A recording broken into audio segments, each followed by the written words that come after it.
Bem-vindos a mais um Mergulho Profundo.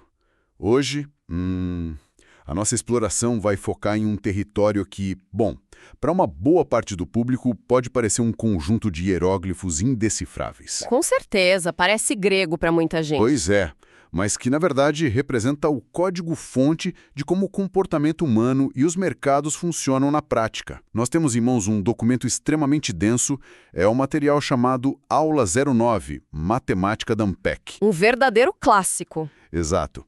Trata-se de um material preparatório para o Exame Nacional de Mestrado em Economia e ele é focado especificamente em análise matemática e teoria da otimização.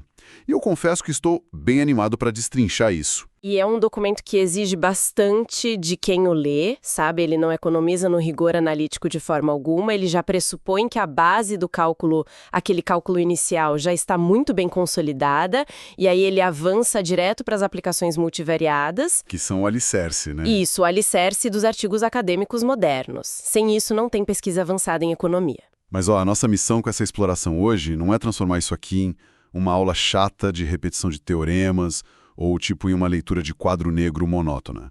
A ideia é traduzir toda essa estrutura. Dar vida a esses conceitos. Justamente. Queremos demonstrar como esses conceitos de cálculo avançado, esses jargões como derivadas parciais, matrizes hessianas, multiplicadores, como eles são, na essência, a linguagem fundamental que modela a realidade econômica. Sim. Estamos falando da matemática que descreve tudo. Desde a decisão de consumo lá no corredor supermercado até a engenharia de custos das gigantes multinacionais. E se conectarmos isso à visão geral, a grande sacada aqui é a transição de paradigmas.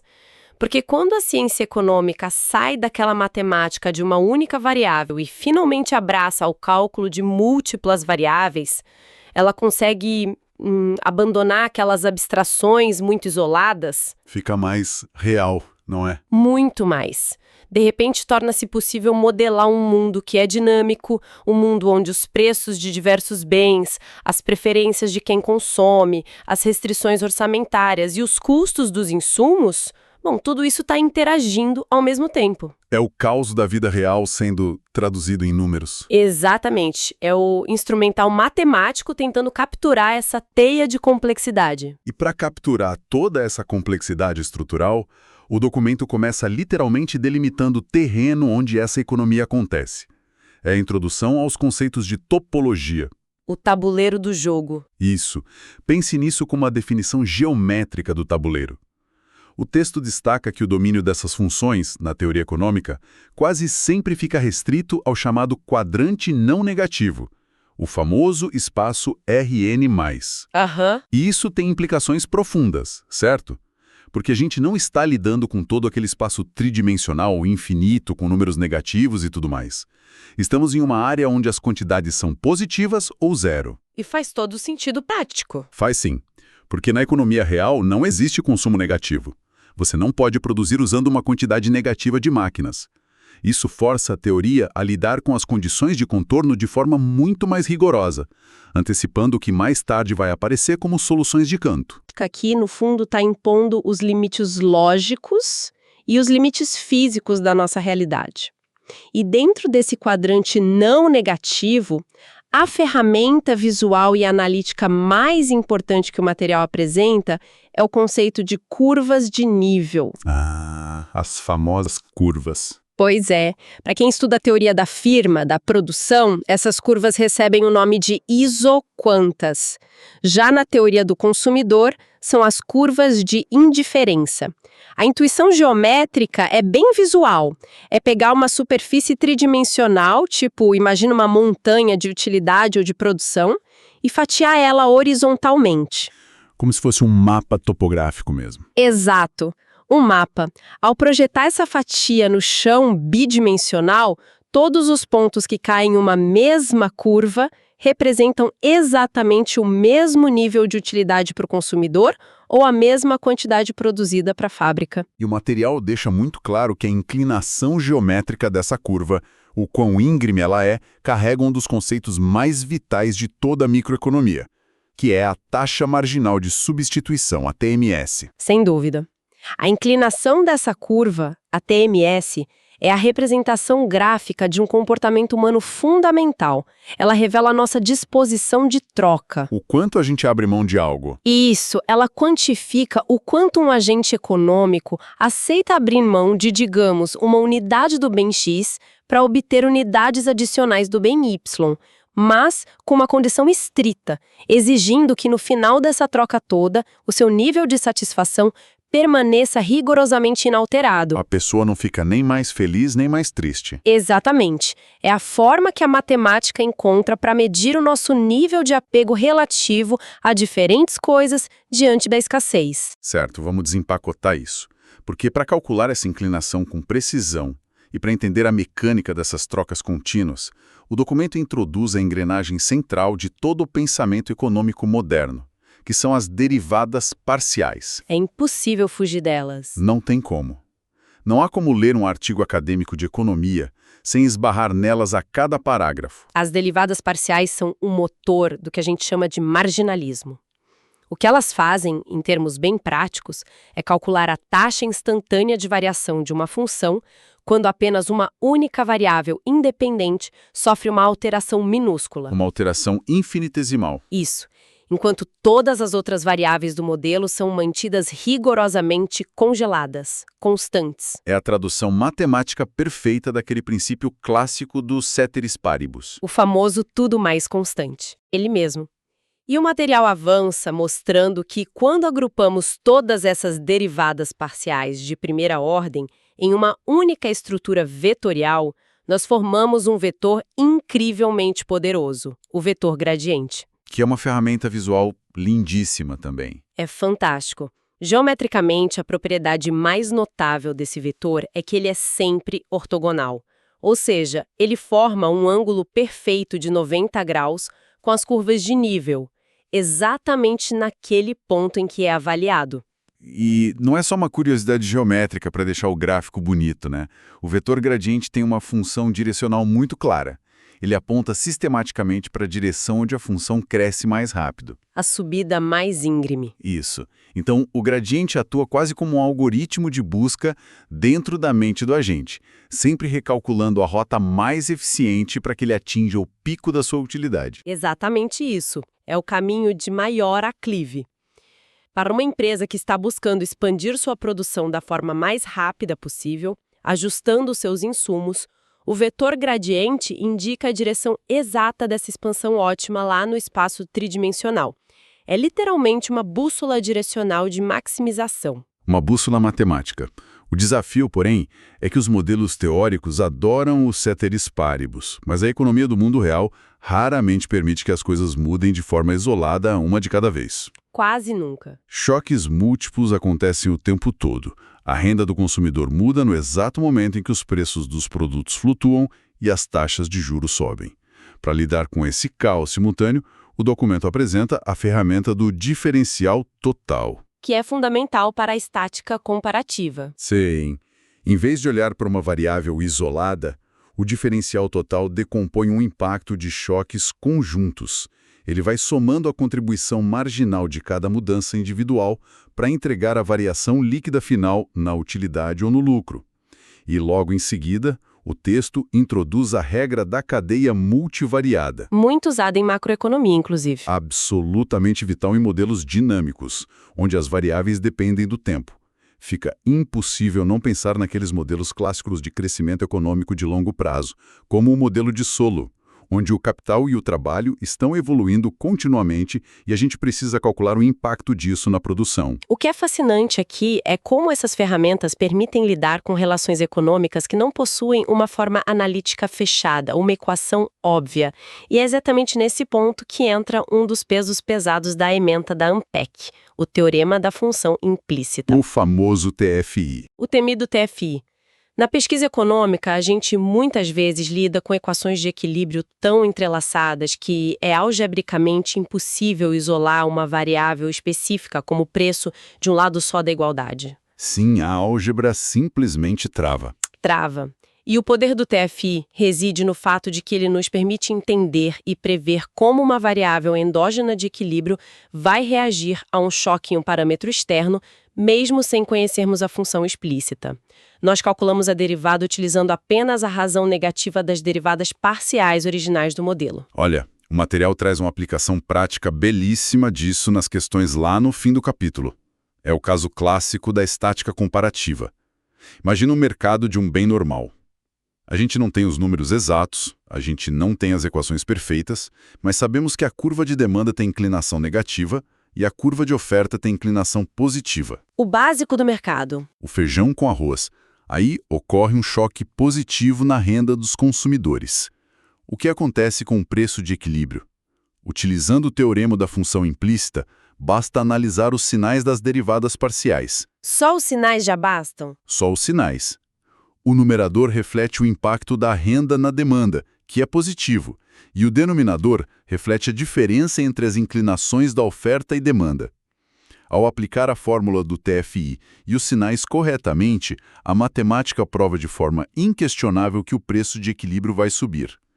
Tudo isso sem precisar de um único dado numérico, apenas com o rigor da topologia e das derivadas. Essa é a essência da abstração econômica bem feita. A teoria fornece a direção do efeito, garantindo que as hipóteses iniciais não gerem resultados logicamente absurdos.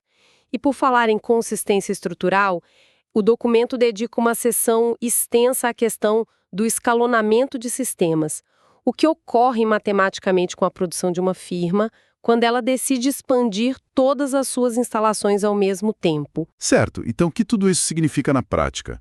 Se uma montadora de veículos dobrar exatamente o tamanho da sua planta fabril, dobrar o número de robôs industriais e contratar o dobro de operários, a quantidade de veículos que sai da linha de montagem também vai de forma perfeitamente linear dobrar. Para modelar essa questão de escala, a economia recorre à classe das funções homogêneas. A homogeneidade é uma propriedade que descreve como o valor da função se altera quando todos os seus argumentos são multiplicados por um mesmo fator de proporção. Aquele fator K, certo?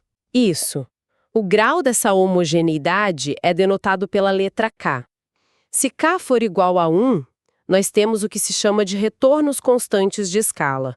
Dobrou o insumo, dobrou a produção. Perfeitamente proporcional. Proporcional. Agora, se K for maior que 1, temos retornos crescentes. Isso geralmente indica economias de escala, onde a empresa se torna mais eficiente à medida que cresce.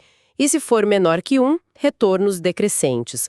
Contudo, o conceito mais profundo abordado no material sobre esse tópico é, sem dúvida, o Teorema de Euler. Ah, e esse é um daqueles teoremas que carregam um peso histórico imenso. O material enfatiza bastante as suas propriedades. E a ênfase é totalmente justificável.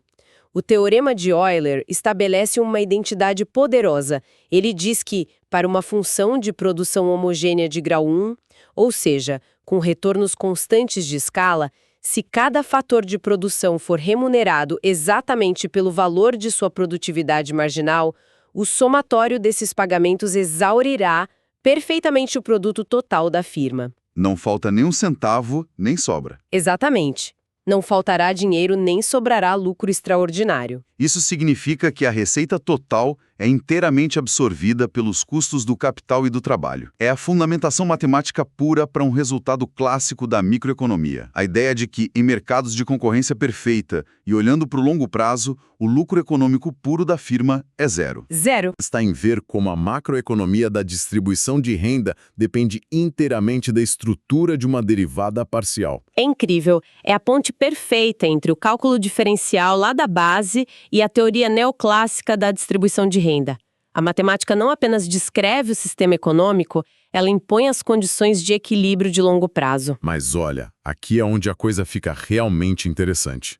Porque, independentemente da teoria de longo prazo ditar que os lucros zeram, o comportamento de curto e médio prazo de qualquer agente econômico é a busca frenética pela maximização. Ninguém entra no mercado para empatar no curto prazo. Ninguém. O empresário quer o pico do lucro, o consumidor quer o pico da utilidade com seu salário, o gestor público quer minimizar os custos de uma obra. O documento, então, mergulha profundamente na otimização não condicionada. E o primeiro passo analítico para achar esse pico é sempre a verificação das condições de primeira ordem, as famosas CPOs. E para encontrar esses extremos em funções com muitas variáveis, a condição de primeira ordem exige que aquele vetor gradiente que falamos antes seja igualado a zero. Volta à metáfora da montanha. Pense novamente na metáfora da topografia. No cume exato de uma montanha, ou no fundo exato de um vale, o terreno é localmente plano. Não há inclinação para nenhuma direção. A taxa de variação marginal é nula em todos os eixos. Esses são os pontos críticos, os grandes candidatos a extremos. Mas existe uma limitação clara aí que o estudante tem que ficar atento. Apenas saber que a inclinação é zero não resolve o problema todo, porque a inclinação zero ocorre tanto no pico da montanha quanto no fundo do poço. A condição de primeira ordem, sozinha, não distingue entre o sucesso absoluto de maximizar lucros e o fracasso absoluto de minimizar a utilidade. É um teste incompleto. E é para resolver essa ambiguidade que o material exige o conhecimento das condições de segunda ordem, as CSOs, com o uso da famosa matriz hessiana. A hessiana constrói um mapa da curvatura do terreno usando todas as derivadas parciais de segunda ordem. Mas a minha dúvida prática é: quando temos modelos com muitas variáveis, o cálculo dos determinantes dessa matriz não se torna um pesadelo computacional? É uma excelente observação e a resposta é sim. Em modelos de grande escala, calcular e verificar os sinais de todos os determinantes, os chamados menores principais de uma matriz hessiana de dimensão n por n, é de fato muito custoso. Demora demais. Demora. Na prática acadêmica, muitas vezes o pesquisador contorna isso assumindo desde o início que a função tem propriedades globais de concavidade ou convexidade. Isso já garante que qualquer ponto crítico encontrado seja o ótimo global. Mas, para a finalidade da prova da ANPEC, o foco está em entender o mecanismo. Fazer na mão mesmo. Fazer na mão. Se a matriz hessiana for definida positiva, com todos os menores principais positivos, a curvatura tem o formato de um vale ou uma taça virada para cima, garantindo um mínimo local. Se for definida negativa, com os menores principais alternando de sinal, começando pelo negativo, a curvatura é como uma cúpula, confirmando um máximo local. Entendi.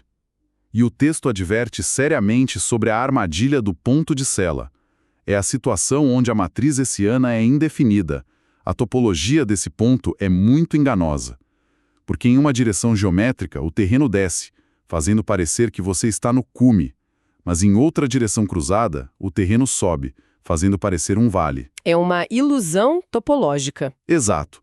Sem a análise rigorosa dos determinantes da hessiana, um algoritmo ingênuo poderia parar nesse ponto de Sella e concluir falsamente que atingiu um extremo econômico, quando na verdade está apenas em uma superfície de transição. O que seria um erro analítico fatal em qualquer dissertação de mestrado. No entanto, tudo que abordamos até agora, toda essa otimização livre, carrega uma premissa quase utópica. A premissa de que o agente econômico possui recursos ilimitados para se movimentar em qualquer direção do espaço. O que não é verdade. Não mesmo. Sabemos que a base fundacional da economia é justamente o estudo da escassez. Os orçamentos são finitos, os insumos de uma fábrica são limitados e as horas do dia, são apenas 24 para todo mundo. Para modelar essa barreira incontornável, o documento introduz o genial método de Lagrange. O método de Lagrange é brilhante, porque ele altera o escopo matemático da análise. Ele transforma um problema de otimização que está engessado por uma restrição severa e converte isso em um problema de otimização aparentemente sem restrições. Ele faz isso através da criação da função lagrangiana. Um truque algébrico elegante. Muito elegante, porque essa conversão introduz uma nova variável no sistema, o multiplicador de Lagrange, simbolizado pela letra grega lambda. O material reforça diversas vezes que a interpretação econômica desse lambda não deve de forma alguma passar despercebida pelos estudantes. Ele é o que a literatura chama de preço-sombra. E o conceito de preço-sombra é, honestamente, um dos mais valiosos de toda a teoria da otimização. Veja bem, ele não representa um preço de mercado observado nas prateleiras ou na bolsa de valores. O multiplicador de Lagrange mede a taxa exata na qual o valor ótimo da função objetivo, seja lucro ou utilidade, aumentaria se a restrição que impede o crescimento fosse marginalmente relaxada. Dá um exemplo prático para quem está nos acompanhando? Pede o valor marginal da própria escassez. Fantástico. E no aspecto técnico, para classificar se encontramos um máximo ou mínimo nesse ambiente restrito, a matriz utilizada não é a hessiana comum, é a hessiana orlada. Ela incorpora os gradientes da restrição como uma espécie de moldura externa que envolve as derivadas de segunda ordem. A evolução natural disso no documento é a percepção de que nem toda restrição atua como uma guilhotina matemática rígida. Porque muitas vezes a gente lida com restrições de desigualdade. Por exemplo, um consumidor tem um limite de orçamento no cartão de crédito, mas ele não é estritamente obrigado a gastar até o último centavo. Concorda? Com certeza, ele pode muito bem escolher poupar parte do dinheiro. Isso. Para modelar essas desigualdades onde o limite orçamentário pode ou não ser atingido em cheio, a análise avança para as condições de Karushi com Tucker, as famosas condições KKT. E é aqui que a matemática consegue explicar as soluções de Cantor, onde a escolha ótima é simplesmente consumir 0 unidades de um bem. Algo que o cálculo tradicional focado apenas em pontos de tangência tem muita dificuldade em modelar. Isso levanta uma questão importante que o material aborda, o conceito de folga complementar. É o coração das condições KKT. O princípio dita que o produto matemático entre o multiplicador de Lagrange e a função de restrição deve ser 0 no ponto ótimo. Economicamente, a implicação disso é profunda. Explica melhor. Pense em uma restrição que não é vinculativa, ou seja, que tem folga. Imagine que um indivíduo tem uma linha de crédito imensa para comprar itens de luxo. Só que a utilidade marginal desses itens cai tão rápido para ele que ele para de comprar muito antes de esgotar o limite do cartão. A restrição orçamentária, nesse caso específico, não atua como uma barreira efetiva. A utilidade marginal não justifica o gasto adicional, mesmo tendo dinheiro. E a matemática de KKT capta perfeitamente essa situação, ditando que, se a restrição apresenta folga na solução ótima, o seu preço sombra, o famoso lambda, tem que ser obrigatoriamente 0. Exato. Tem que ser 0. Afrouxar uma restrição que não está de fato te limitando não traz nenhum ganho adicional de bem-estar. O valor de relaxar o limite de crédito de 1 milhão para 1.001.001 reais é 0 se o indivíduo só quis gastar 10 mil no mês. Perfeito. É a modelagem rigorosa de quando os agentes encontram limites internos de satisfação em vez de limites externos de dinheiro. E já nos aproximando das seções finais do documento, nós entramos no terreno dos grandes atalhos analíticos da microeconomia, que são liderados pelo teorema do envelope. Mais um peso pesado. Sim. Esse teorema lida com as propriedades das chamadas funções valor máximo. Ele responde à pergunta empírica de como o nível ótimo que já foi alcançado responde a choques em parâmetros externos, como, por exemplo, mudanças na carga tributária ou em tecnologias. E a grande contribuição analítica do teorema do envelope é mostrar que, sob certas condições matemáticas, apenas os efeitos diretos da mudança no parâmetro importam no cálculo da derivada da função valor. Exatamente, os efeitos indiretos são descartados. Descartados. Porque as readaptações infinitesimais que o agente faz nas suas variáveis de escolha em resposta ao choque acabam se anulando matematicamente. Justamente porque o agente já estava em um ponto de maximização, onde a derrisada primeira era 0. É um salto que corta caminhos algébricos assustadores na hora da prova. E esse atalho estrutural dá origem a identidades fundamentais na teoria econômica. Coisas como a identidade de Roy, o lema de Shepard e o lema de Hotelling. Essas não são apenas propriedades curiosas de livro-texto. Elas são as verdadeiras ferramentas de trabalho empírico. Elas permitem que pesquisadores apliquem engenharia reversa nos dados. A partir de dados do mundo real. Isso. Ao observar empiricamente funções de demanda nas prateleiras ou funções de custo de firmas operando, nós conseguimos, através da diferenciação garantida por esses lemas, reconstruir a função de utilidade abstrata lá da mente do consumidor ou a tecnologia subjacente que não pode ser vista a olho nu. É quase como ver o código da Matrix. Para consolidar todo esse instrumental, O texto faz uma menção final ao cálculo integral multivariado. Ele cobre o uso das integrais duplas e a famosa matriz jacobiana. Na economia, integrais duplas aparecem o tempo todo quando a gente precisa calcular excedentes sociais em mercados complexos ou avaliar probabilidades em modelos de risco. E o jacobiano surge como fator de ajuste crucial, né? O ajuste de área ou de volume, sim, sempre que há a necessidade de transformar os sistemas de coordenadas para tornar essas integrais possíveis de serem resolvidas.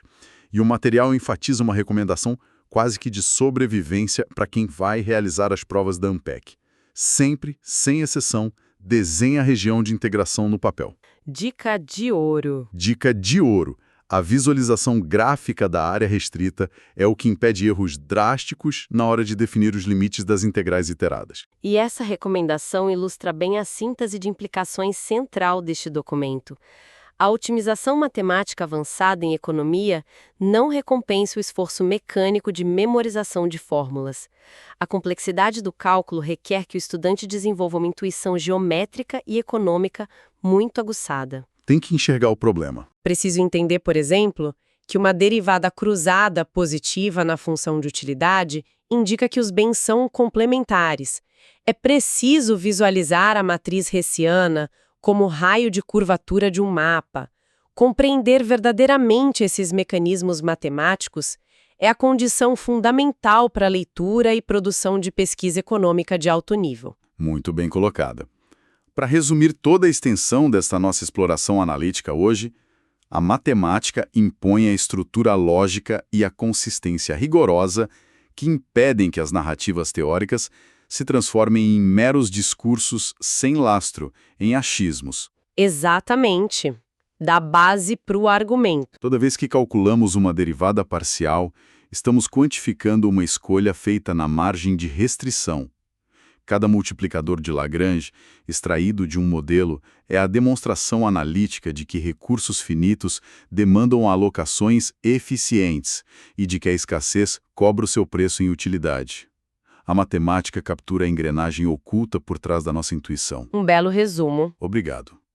No entanto, para encerrarmos esta análise com o questionamento além do documento base, vale colocar o seguinte pensamento provocativo para a reflexão geral do nosso público. Todo esse arcabouço majestoso e simétrico de equações que nós examinamos hoje, a perfeição do teorema de Euler, as restrições elegantemente tratadas por Karush com Tucker, tudo isso pressupõe que as funções subjacentes sejam contínuas e bem comportadas. E os agentes também. Especialmente os agentes. Assume-se a figura de agentes econômicos frios e perfeitamente racionais, executando cálculos contínuos na cabeça para navegar até o ápice da montanha de utilidade. O que a gente sabe que não é bem assim, não é? Longe disso. Diante do vasto corpo de pesquisa contemporânea em economia comportamental e psicologia, que demonstra sistematicamente a nossa inclinação humana a vieses, impulsos irracionais e heurísticas falhas, fica a pergunta: como esses belos modelos matemáticos suportam o choque com a realidade confusa do comportamento humano? É o grande dilema da modelagem. É um abismo. Nossas decisões financeiras diárias frequentemente ficam retidas em pontos de sela emocionais, onde a convicção de uma escolha ótima mascara uma topologia perigosa. Será que o instrumental matemático das próximas décadas vai conseguir desenvolver modelos sofisticados o suficiente para englobar as fraturas e imperfeições da psique humana com o mesmo rigor que modela uma fábrica neoclássica? É um desafio para a próxima geração de pesquisadores. Fica aí o mistério conceitual para a reflexão de quem nos ouve. Agradecemos muito a audiência por acompanhar esta exploração acadêmica densa e até a próxima análise detalhada.